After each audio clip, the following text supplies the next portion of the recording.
श्री स्वामी समर्थ. स्वामी म्हणतात, बाळा शांतपणे माझे बोलणे ऐकून घे. लक्षात ठेवा, देवाला दिलेला वेळ हा कधीच फुकट जात नाही आणि जरा संयम ठेवायला शिका. उशिराने मिळालेल्या गोष्टी कधी पण चांगल्या घडून येतात.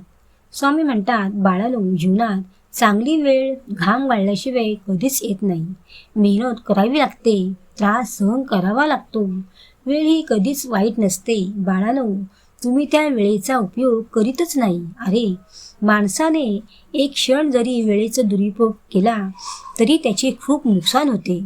तर बाळा, आलेल्या संधीचा फायदा घेत राहायचे. स्वामी म्हणतात, बाळा, अरे तुमच्यासाठी आम्ही मोठी योजना आखून ठेवलेली असते. तुम्ही नको त्या गोष्टीमध्ये गुंतून जाऊ नका. अरे, आमचा आशीर्वाद तुमच्या डोक्यावर असला ना तरी तुमचे कोण वाईट करू शकणार नाही.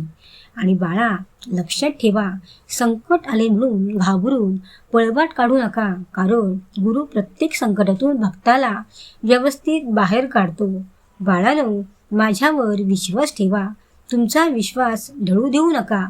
सेवा करा, ध्यान करा. स्वामी म्हणतात, प्रत्येकाच्या जीवनात दुःख कष्ट हे असतातच, म्हणून काय घाबरून जायचे नसते. कष्ट तुम्ही प्रामाणिकपणे करा.